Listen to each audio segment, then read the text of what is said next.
할렐루야.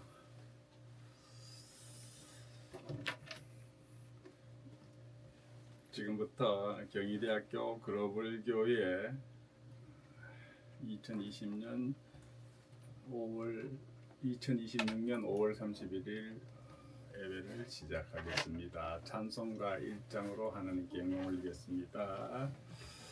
만복의 근원 하나님, 온 백성 찬송 드리고 저 천사여 찬송하세.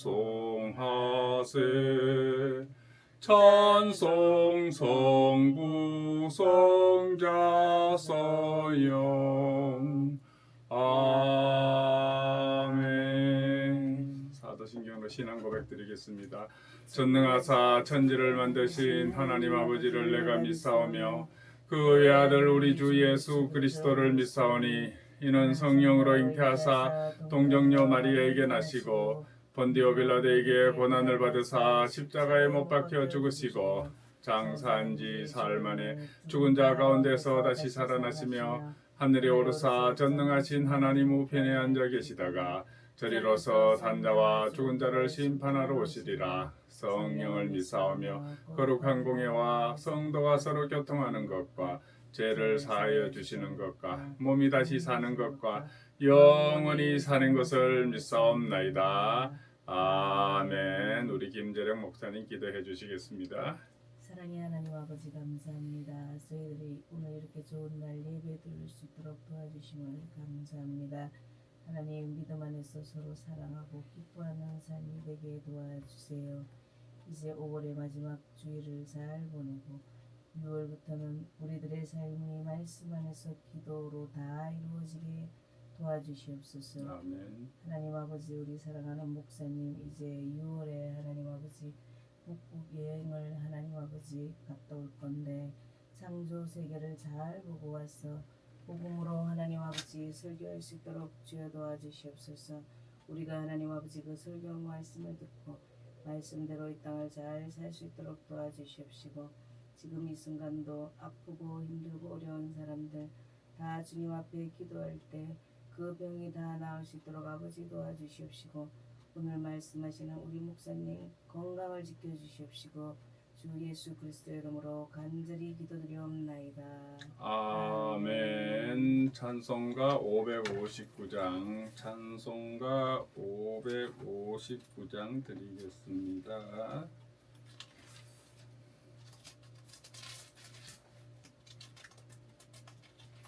찬송가 559장 사철의 봄바람 불어입니다.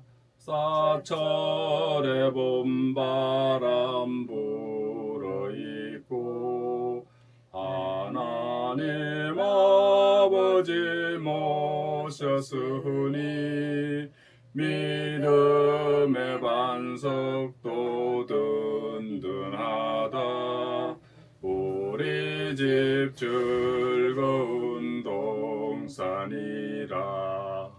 고마워라 임마누엘 예수만 섬기는 우리 집. 고마워라 임마누엘 복되고 즐거운 하루하루. 어버이 우리를 고이시고 동기들 사랑에 뭉쳐있고 기쁨과 서름도 같이 하니 한간에 처가도 천국이라. 고마워라 임마누엘 예수만 섬기는 우리 집.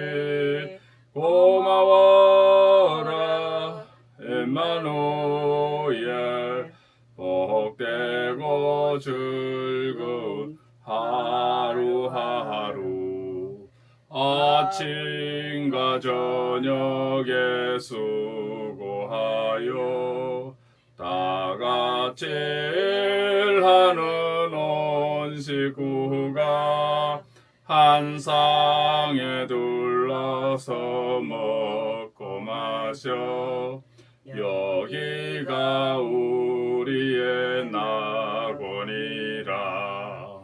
고마워라 에마누엘, 예수만 섬기는 우리 집. 고마워라 에마누엘, 복되고 즐거운 하루하루. 아멘. 성경 오늘 말씀은 창세기 1장 28절입니다. 창세기 1장 28절 되겠습니다. 우리 다 함께 읽겠습니다. 하나님이 그들에게 복을 주시며 하나님이 그들에게 이르시되 생육하고 번성하여 땅에 충만하라. 땅을 정복하라.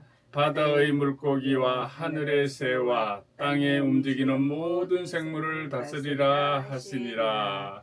아멘. 오늘은 이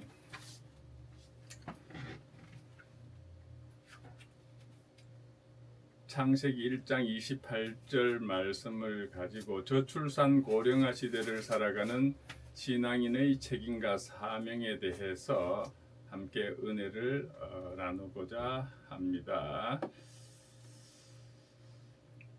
먼저 창세기 1장 28절 외에도 성경 구절을 한두 개 더 읽어드릴게요. 시편 90편 10절에서 12절 말씀에 우리의 연수가 70이요 강건하면 80이라도 그 연수의 자랑은 수고와 슬픔뿐이요 신속기간이 우리가 날아가나이다. 누가 주의 노여움의 능력을 알며 누가 주의 진노의 두려움을 알리이까. 우리에게 우리 날 계수함을 가르치사 지혜로운 마음을 얻게 하소서. 아멘. 그리고 디모데전서 5장 1절에서 2절입니다.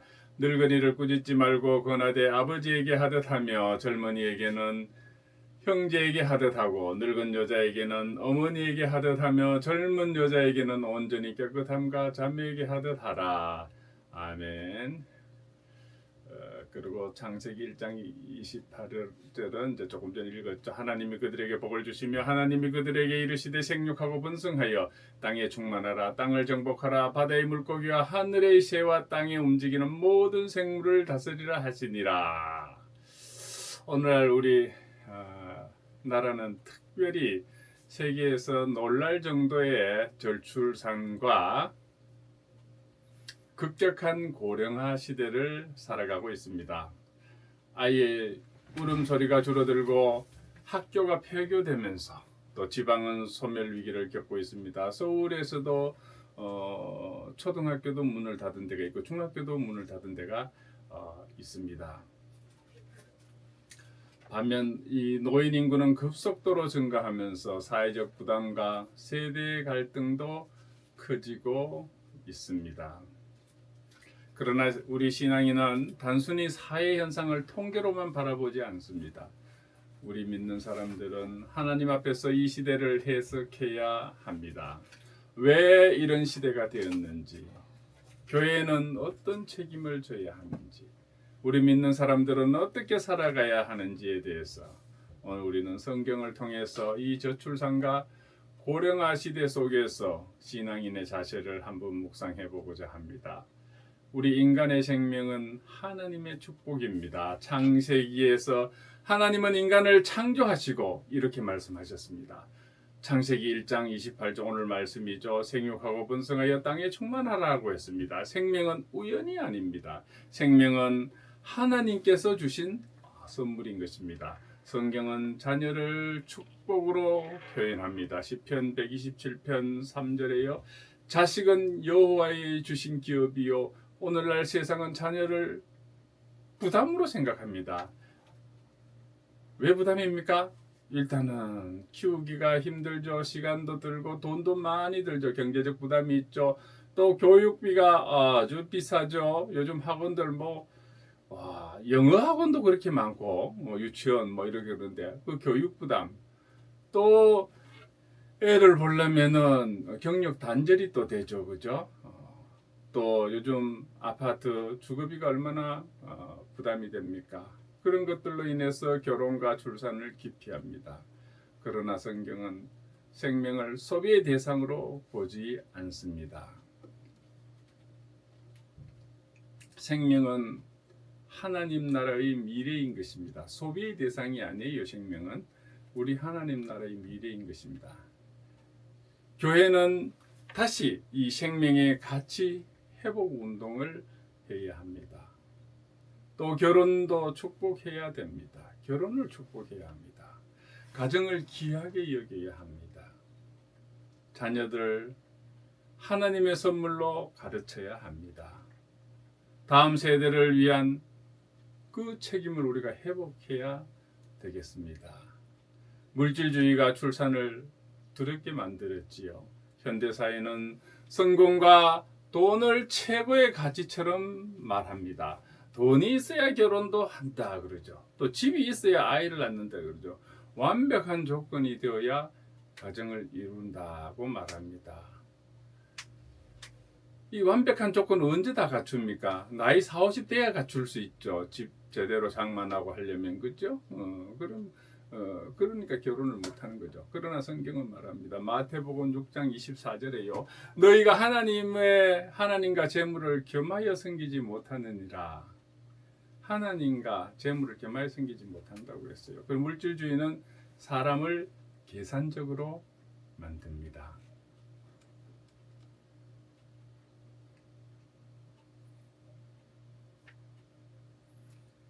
결혼도 계산이요. 출산도 계산이요.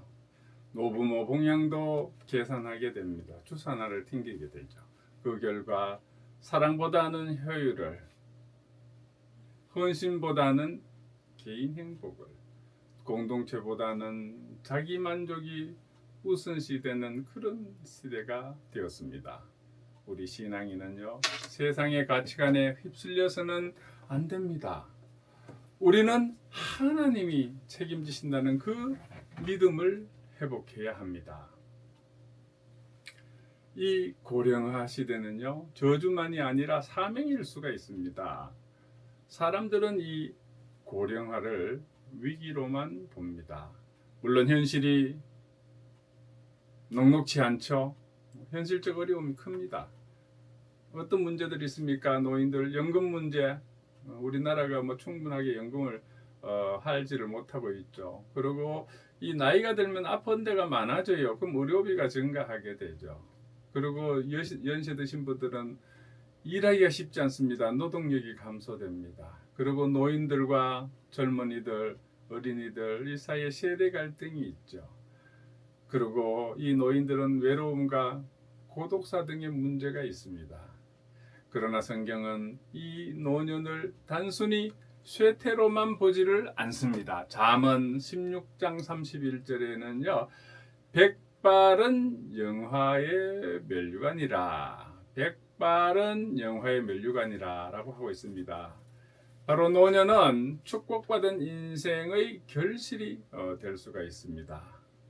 아브라함도 모세도 갈렙도 사도 요한도 늙어서까지 사명을 감당했습니다. 특별히 모세는요 120세까지 사명을 감당했습니다. 이 고령화 시대 교회는요 노인을 부담으로 봐서는 안 됩니다. 노인은 지혜의 창구인 것입니다. 한 노인이 돌아가시면 동네에 도서관이 하나 사라진다고 그랬어요.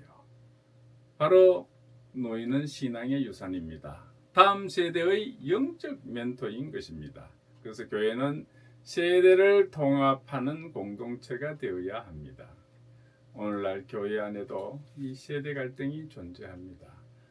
젊은 세대는 노년층을 답답하게 생각하고 노년층은 젊은 세대를 이해하지를 못합니다.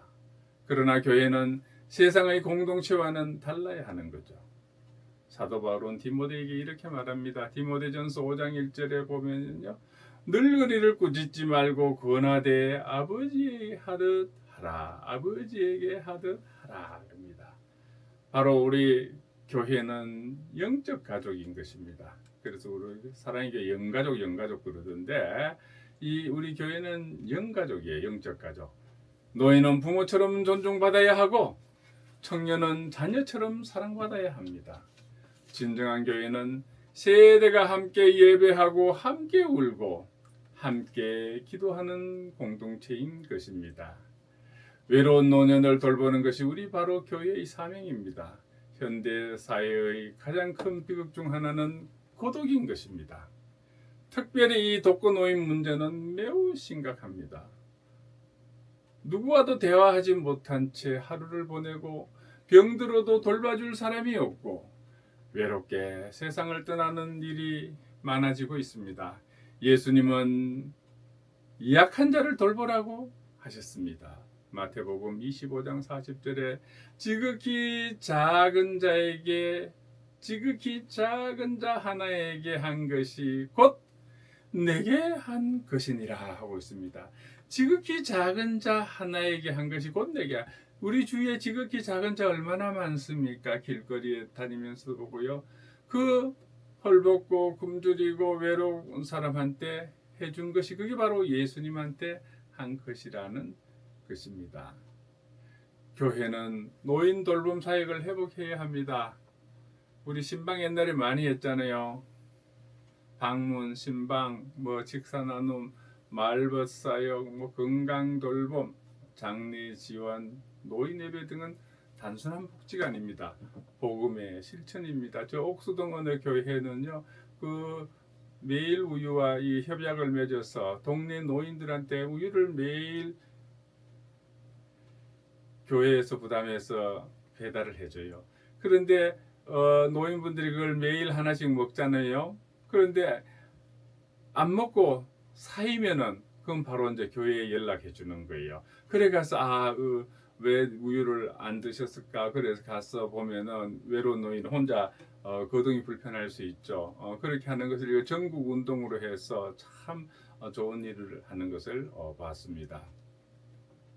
우리 노인들요, 연세 드신 분들 우습게 보지 말고요.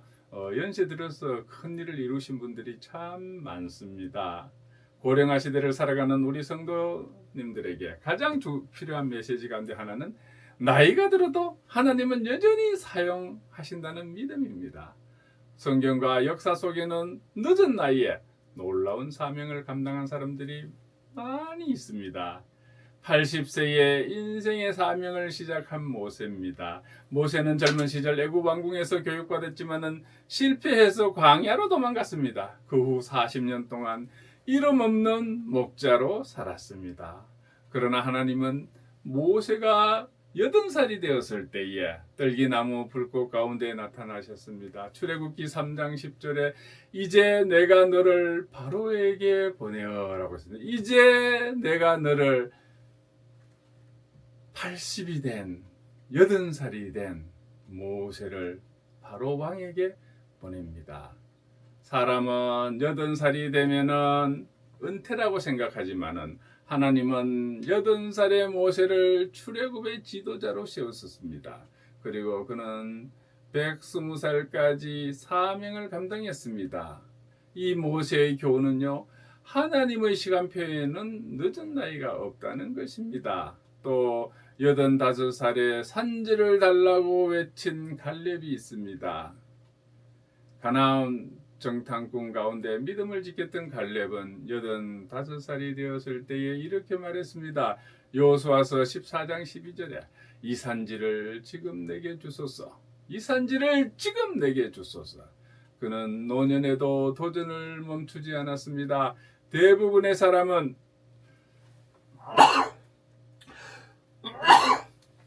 죄송합니다.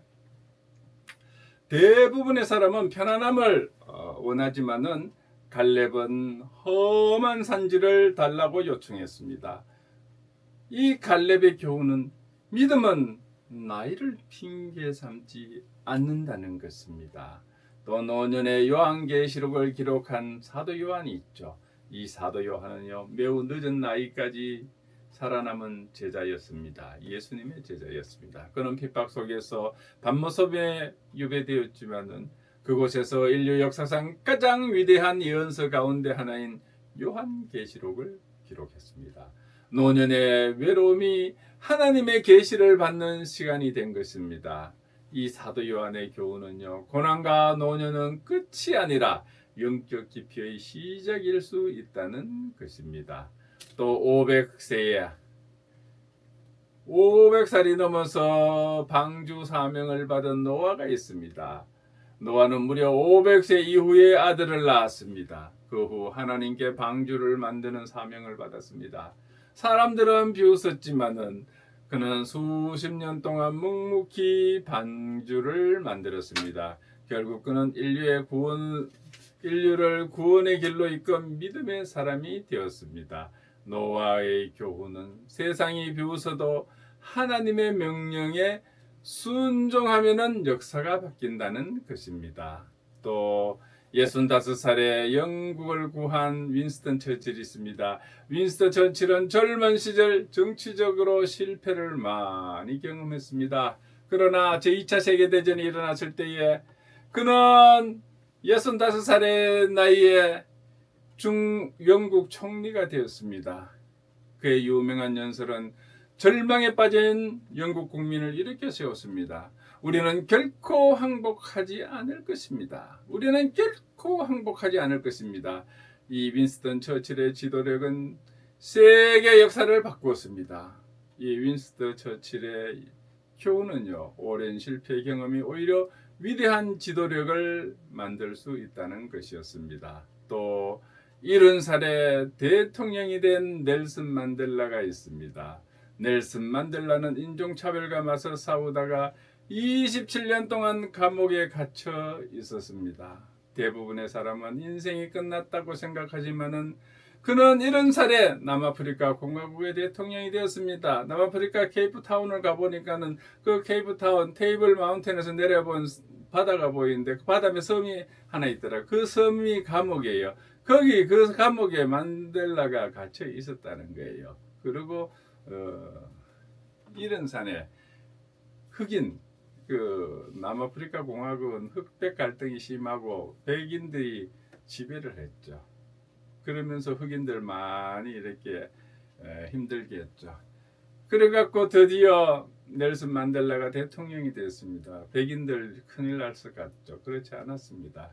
백인들에게 복수하는 대신에 화해를 선택했습니다. 이 넬슨 만델라 70살의 대통령이 됐지만 여기서 우리가 배울 수 있는 것은요, 늦은 나이에도 용서와 화해로 세상을 변화시킬 수 있다는 것입니다. 그리고 노년에 성전을 떠나지 않았던 안나 선지자가 있습니다. 누가복음에 등장합니다. 이 안나 선지자는 매우 늙은 과부였습니다. 그러나 안나 선지자는 성전을 떠나지 않고 금식과 기도로 하나님을 섬겼습니다. 그리고 마침내 아기 예수님을 알아보는 영광을 누렸습니다. 이 안나 선지자의 교훈은요, 기도하는 노년은 하나님 나라의 축복인 것입니다. 또 70이 넘어서 70대에도 걸작을 남긴 미켈란젤로가 있습니다.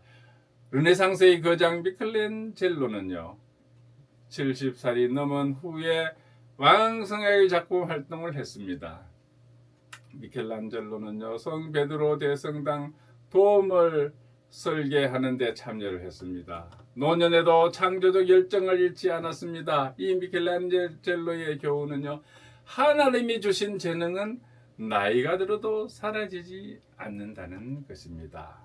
그리고 80대, 80살이 넘어서도 설교여행을 계속한 존 웨슬리가 있습니다. 감리교 운동의 창시자인 존 웨슬리는요, 80살이 넘어서도 나를 타고 수많은 지역을 다니며 설교를 했습니다. 그는 평생 약 4만 번 이상의 설교를 한 것으로 알려져 있습니다. 노년에도 복음 전도의 열정이 식지 않았습니다. 이 존 웨슬리의 교훈은요, 영혼을 향한 열정은 나이를 초월한다는 것입니다. 그 다음 78살에 화가가 된 안나 메리 로버트슨 모지스, 그 모지스 할머니라고 그러는데 미국의 유명한 화가 이 그랜드마 모지스는 78살에 본격적으로 그림을 그리기 시작했습니다. 안나 메리 로버트슨 모지스는 농촌 풍경을 따뜻하게 표현하며 세계적인 화가가 되었습니다. 사람들은 그녀를 늦게 피어난 꽃이라고 불렀습니다. 이 그랜마 모지스의 교훈은요, 새로운 시작은 언제나 가능하다는 것입니다. 여러분, 78살에 화가 시작해서 유명한 화가가 됐어요. 세상은 나이가 들면 끝났다고들 말을 합니다. 그러나 하나님은 노년에도 사람을 사용하십니다. 모세는 80살에 부름을 받았고 갈렙은 85살에 도전을 했고 사도 요한은 노년에 계시를 받았습니다. 중요한 것은 나이가 아닙니다. 믿음인 것입니다. 나이가 아니라 믿음인 것입니다. 하나님께 붙들린 인생은 늙지 않습니다. 시편 92편 14절에 늙어도 결실하며 진액이 풍족하고 빛이 청청하니 라고 하고 있습니다. 젊은 세대는 부모를 공경해야 됩니다. 성경의 십계명 가운데 하나님은 이렇게 명령하셨습니다. 출애굽기 20장 12절에 네 부모를 공격하라. 너의 부모를 공격하라. 오늘날 효문화가 무너지고 있습니다. 부모를 부담으로 여기고 경제적 가치로만 판단하면서 관계를 단절하는 경우가 많습니다.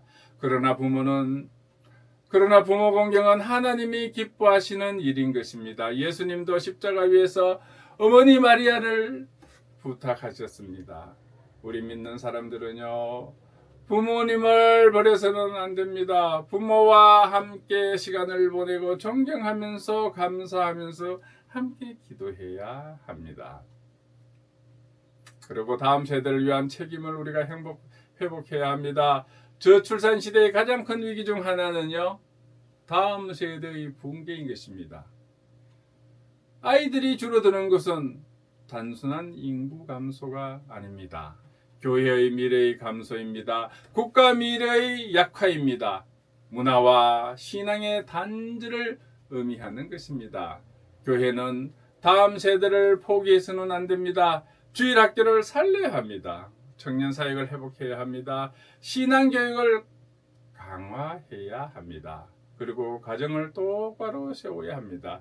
신앙의 계승은 매우 중요합니다. 시편 78편 4절에요. 우리가 이를 그들의 자손에게 숨기지 아니하고 하고 있습니다. 우리 믿는 사람들은 시대를 비관해서는 안 됩니다.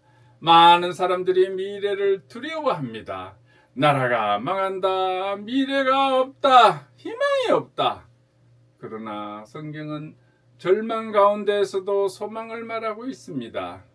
하나님은 언제나 남은 자를 통해 일하실 것입니다. 노아 시대에는 바벨론 포로 시대에도 로마 시대, 노아 시대에도 바벨론 포로 시대에도 로마 제국 시대에도 초대 교회 핍박 시대에도 하나님은 역사하셨습니다. 교회는 희망의 공동체가 되어야 합니다. 늙어가면 신앙의 완성이 되어야 합니다. 노사연이 노래는 늙어가는 게 아니라 익어가는 거라고 그랬죠. 그죠? 사람은 누구나 늙습니다. 젊음은 지나갑니다. 건강도 쇠약해집니다. 그러나 신앙인은요, 육체보다 영혼을 준비하는 사람입니다. 시편 기자는 이렇게 말합니다. 시편 90편 12절에 우리에게 우리날 계수함을 가르치사 지혜로운 마음을 얻게 하소서. 우리에게 우리날 계수함을 가르치사 지혜로운 마음을 얻게 하소서.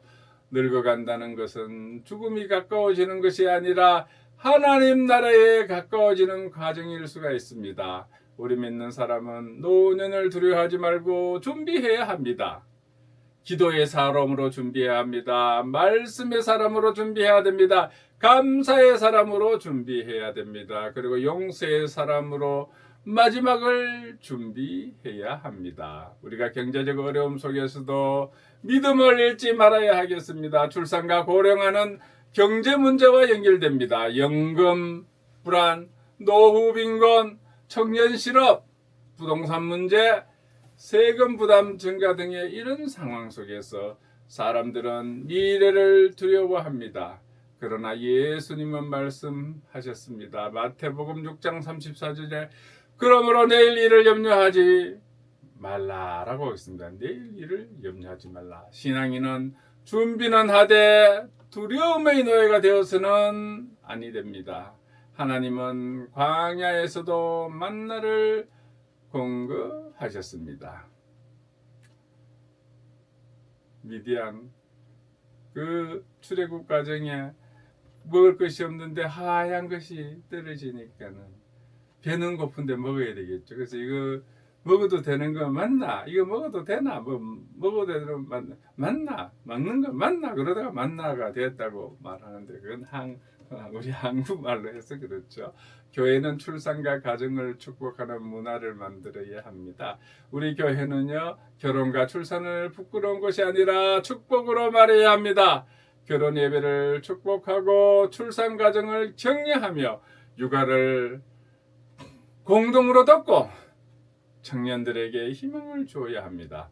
초대교회는 가족 같은 공동체였습니다. 오늘날 교회도 서로의 자녀를 함께 돌보는 공동체가 되어야 합니다. 우리 사랑의 교회는 보니까는 구역이 있는데 이 자녀가 딸린 가족이라 구역이 있어요. 그러면은 꼬마들 한 유치원 다니고 뭐 유아들 데린 그 가정들 한 4-5 가정을 모아서 한 다락방이라 그래 여기서는. 그런데 하는데 참 보기 좋아요. 일주일에 한 번씩 모여서 꼬마 애들 다 데려다 놓고 이렇게 어디 보면 한 일주일에 하루는 모여서 서로 관심사를 나누고 기도하면서 참 그 보기가 좋더라고요. 세상은 늙음을 버리지만은 하나님은 끝까지 사랑하십니다. 세상은 생산성이 떨어지면 사람을 소외시킵니다. 이제는 로봇보다 생산성이 떨어지면은 사람들 아웃돼요. 노동 뭐 데모할 수도 없어요. 이제는 로봇으로 다 대체해 버리는데 이제 생산성이 로봇도 못하면 우리가 떨어지는 거예요. 소외되는 것입니다. 그러나 하나님은 늙은 자를 버리지 않으십니다. 이사야서 46장 4절에요. 너희가 노년에 이르기까지 내가 그리하겠고 라고 있습니다. 너희가 노년에 이르기까지 내가 그리하겠고 얼굴에 주름이 생겨도 몸이 약해져도 기억력이 흐려져도 하나님은 여전히 여러분을 사랑하십니다. 이것이 복음인 것입니다. 죽음을 준비하는 믿음이 필요합니다. 우리에게는 고령화 시대는 결국 죽음에 대해서 생각하게 만듭니다. 현대인은 죽음을 외면하려고 하지만은 우리 믿는 사람은 죽음을 준비하는 사람인 것입니다. 바울은 말합니다. 빌립보서 1장 21절에 이는 내게 사는 것이 그리스도니 죽는 것도 유익함이라. 내게 사는 것이 그리스도니 죽는 것도 유익함이라 하고 있습니다. 죽음은 끝이 아니라 하나님 나라의 시작인 것입니다. 그러므로 우리는 천국 소망 가운데 살아야 합니다. 우리 한국교회는 감당해야 할 시대적 사명이 있습니다. 우리나라 교회 지금 중요한 기로에 서 있습니다. 또 이제 이번 주 수요일이 지방선거죠. 참 중요한 선거일입니다. 여러분 잘 훌륭한 지도자 뽑아서 우리나라의 정체성을 잘 사입해야 됩니다. 그래서 꼭 선거를 하시고 할 때는 가서 선거 명부에 이렇게 사인하지 말고 도장을 깎아서 찍으면 좋습니다. 교회는 단순히 예배만 드리는 곳이 되어서는 안 됩니다.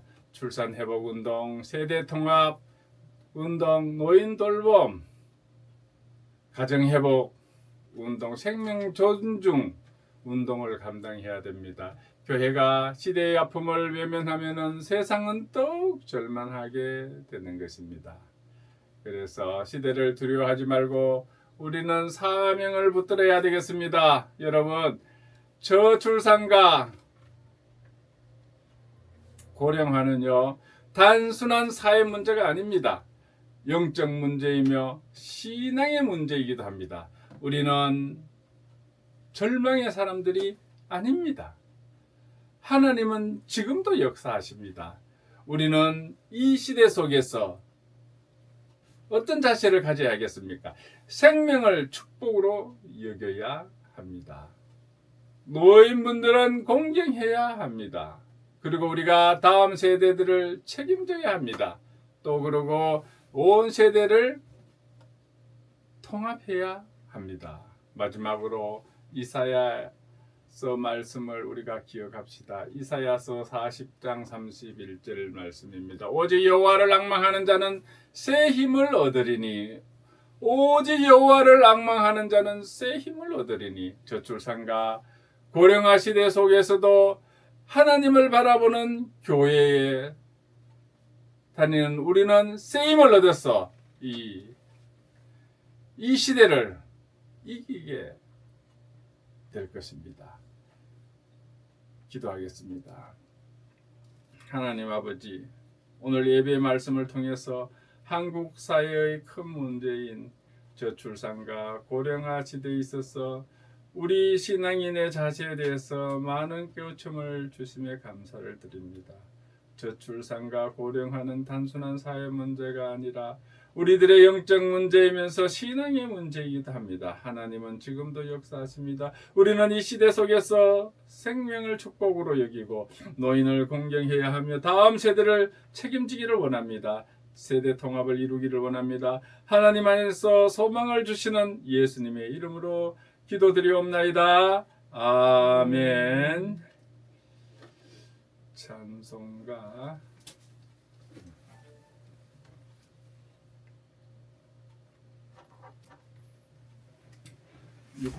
620장 드리겠습니다. 찬송가 620장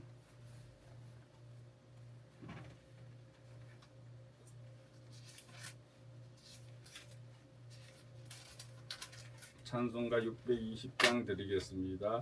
여기에 모여오리 주의 은총 받은 자여라. 주께서 이 자리에 함께 계심을 아노라. 언제나 주님만을 찬양하며 따라가리니 시험을 당할 때도 함께 계심을 믿노라. 이 믿음 덮고 세라. 주가 지켜주신다. 어두운 밤에도 주의 밝은 빛 인도하여 주신다. 주님이 뜻하시니 헤아리기 어렵더라도 언제나 주 뜻 안에 내가 있음을 아노라. 사랑과 말씀들이 나를 더욱 새롭게 하니 때로는 넘어져도 최후 승리를 믿노라. 믿음 더욱 세라. 주가 지켜주신다.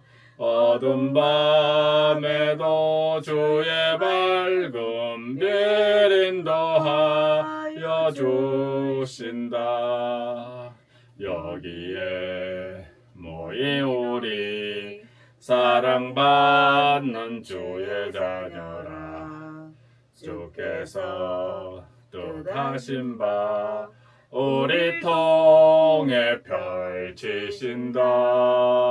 고통과 슬픔 중에 더욱 주님 의지하오니 어려움 이겨내고 주님 더욱 찬양하라. 이 믿음 더욱 굳세라. 주가 지켜주신다. 어둠 밤에도 주의 밝음 빛 인도하여 주신다. 아멘. 오늘 경희대학교 글로벌 교회 주일 예배에 참석하시 함께 은혜 나누게 하심에 감사를 드립니다. 찬송가 635장 드리고 축도로 예배를 마치겠습니다. 찬송가 635장 주기도문 드리겠습니다. 하늘에 계신 아버지 이름 거룩하사 주님 나라 임하시고 뜻이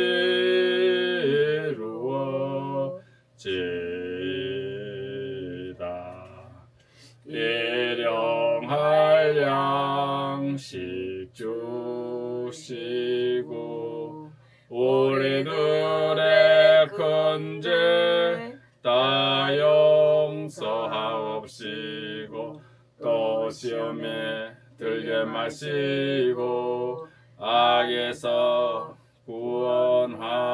구원하소서. 대개 주의 나라 주의 권세 주의 영광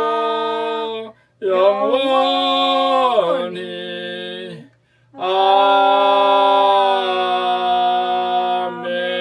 아멘.